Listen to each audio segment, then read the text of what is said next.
Okay, hi, I'm Jill Larson, and I am a certified career and life coach with Positive Solutions for Success. And we have Christal here today. She's a personal trainer. Yeah, and she's going to answer some questions about being a personal trainer and help us get some insight in case you're thinking about possibly being a personal trainer. So we're going to ask her 3 questions. And I'm going to start off by asking all 3 of them at once, and then we'll break them down from there.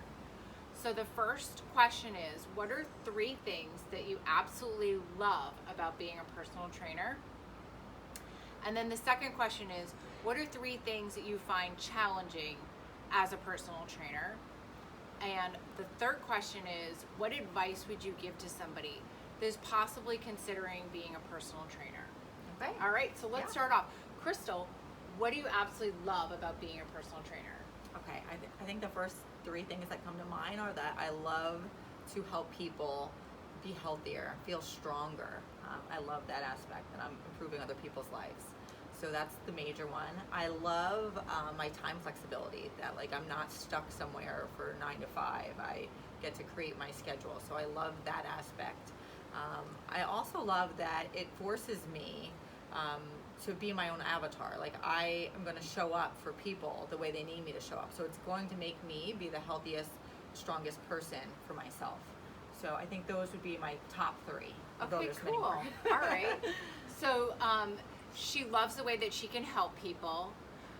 She loves the way her schedule is flexible, and she loves the way that she can show up for people with her best self.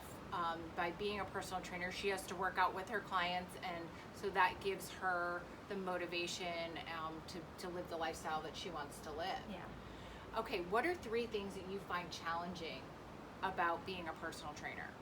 Okay, so one of the things I really never took into account when I became a personal trainer was, aside from loving to train people, there's so much other stuff that goes on behind the scenes, like all the sales and marketing. So I didn't really think about that in the beginning, and that's probably one of my bigger struggles.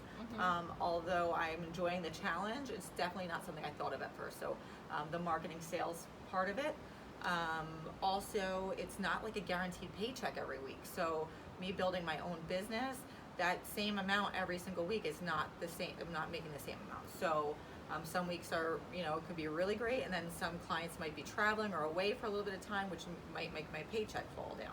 So that aspect, just not the regular paycheck, I think would be a second one. And I think like when you're first growing your business, you have to be available for people. I mean, I have people that work 40-hour work weeks that are only available, 6 o'clock at night or Saturday mornings or something like that. So, just as much as I enjoy the flexibility and I can say yes or no, but if you need to take on more clients, then you have to be willing to work those hours. So I think those 3 things.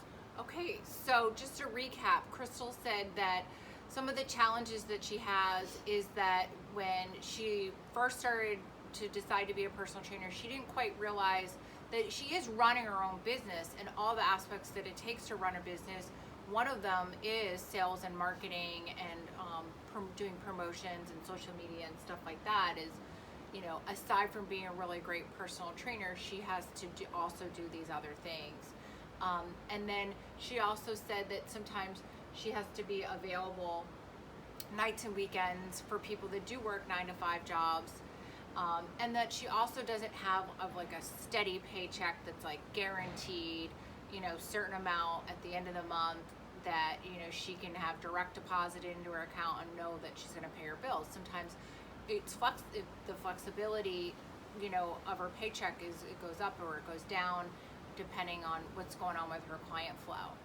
So she doesn't have that dependability. So that's sort of a downside.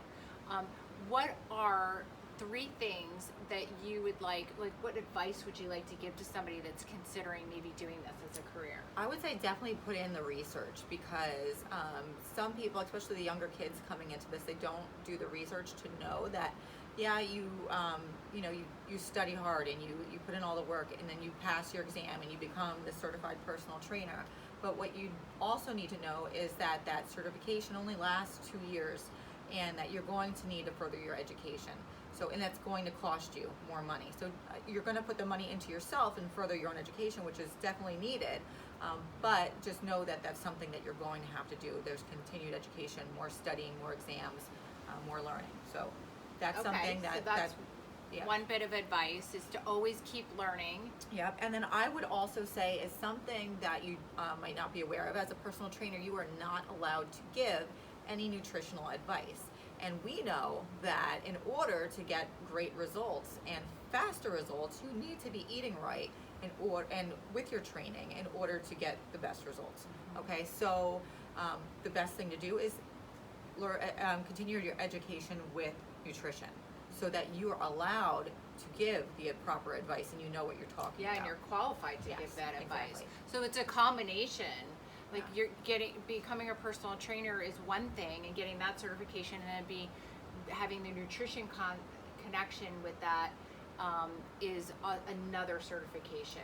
Yeah. So combining those two would be the advice that Christal would give to somebody that's considering being a personal trainer. What else?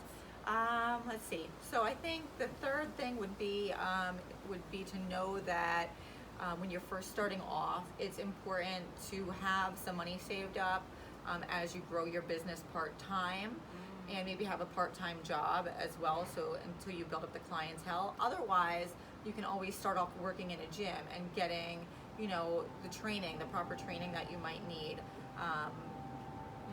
And you would have a set of paycheck. If you worked at the gym, you're probably going to make less. There's pros and cons. You're going to make a lot less money, but you're going to get hopefully some great training if there's some good trainers in there, the head trainers, and you'll get a full-time paycheck, and you might even get health benefits. So there's different pros and cons to both, but definitely weigh that out before you make any decisions, for sure. Yeah, so if you jumped right into just doing your own thing like you have, it takes a few years probably to build up your clientele. You might need some supplemental income until your business is full blown. So, great. Thank you so much for joining us today and helping all these people out here that might want to be a personal trainer. So we appreciate your insight and your experience. And that's a wrap. Have a good day.